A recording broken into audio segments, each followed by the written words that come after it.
नमस्ते, कैसे हैं।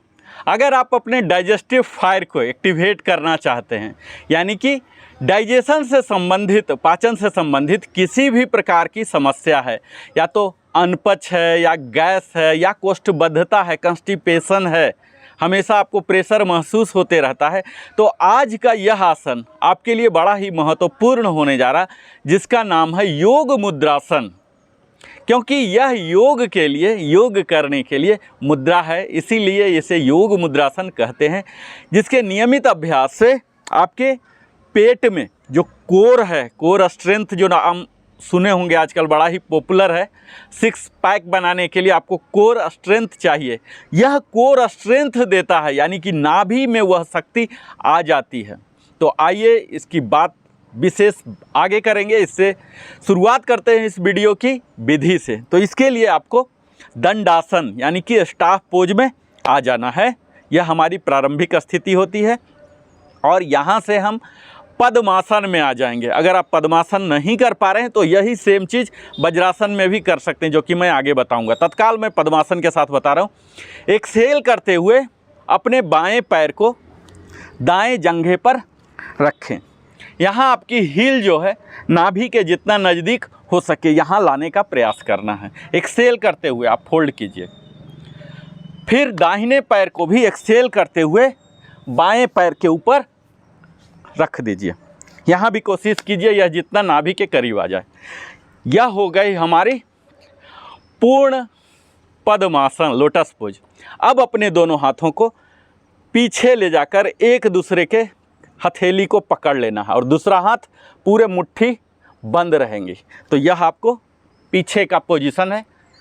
अब आप लंबर एरिया से एक्सहेल करते हुए आगे की ओर झुकें, जितना झुक सकते हैं, बगैर चेस्ट को फोल्ड किए हुए। यहाँ से आपको नहीं झुकना है, इस एरिया से झुकना है। कोशिश कीजिए रीढ़ की हड्डी आपकी सीधी रहे।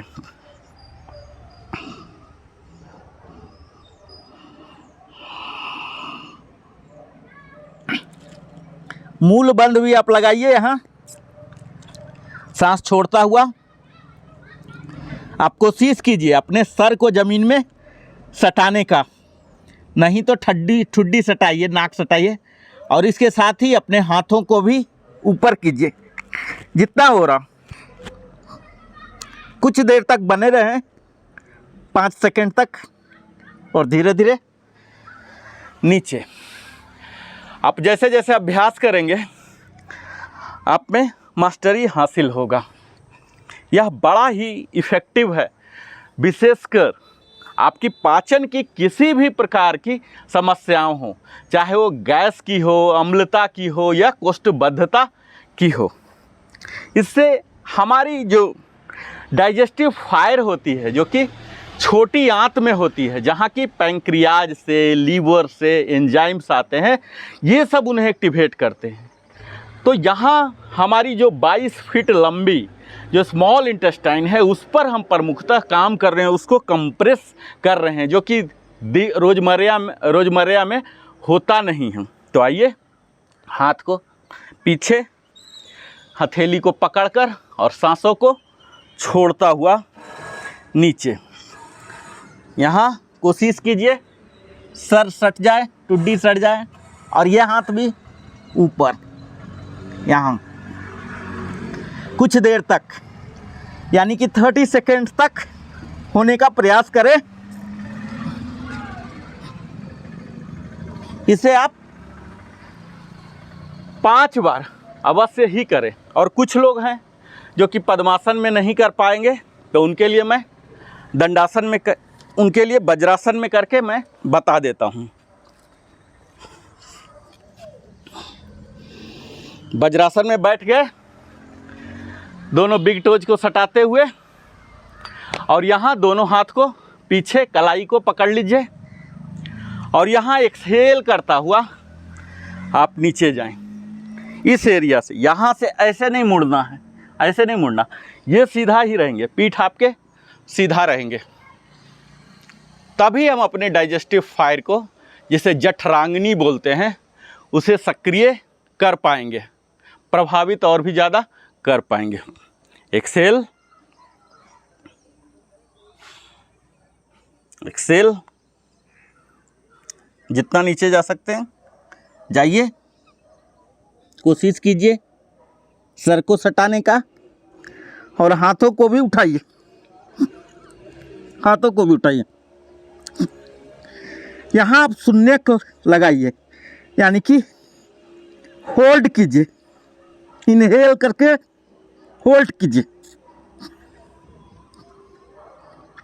शून्य या कुंभक लगाइए और फिर इनहेल करते हुए ऊपर। यह वज्रासन में रह के, अगर पद्मासन में नहीं हो रहा तो योग मुद्रासन आप कीजिए। इसका अभ्यास भी वज्रासन में अगर कर पा रहे हैं तो 5 बार अवश्य ही करें। यह आपको पेट की सारी बीमारियों से तो निश्चिंत कर ही रहा है, इसके साथ ही आपके रीढ़ की हड्डी पर भी काम हो रही है, वहाँ भी लचीलापन आ रहा है। तो आइए इसका हम नियमित अभ्यास करना प्रारंभ कर देते हैं। सप्ताह में 6 दिन ही कीजिए और इस योग मुद्रासन करने के बाद आप शवासन में अवश्य ही जाएं। शवासन में जाके आराम करें, जितना हाथ ऊपर जा रहा सर नीचे, और फिर इनहेल करता हुआ ऊपर। तो इस योग मुद्रासन आपने देखा, सीखा। अब यह निर्णय आपके ऊपर है, आप इसे करके अपने जठराग्नि को प्रभावित कर सकते हैं, सक्रिय कर सकते हैं। बहुत बहुत धन्यवाद हमारे साथ निरंतर बने रहने के लिए।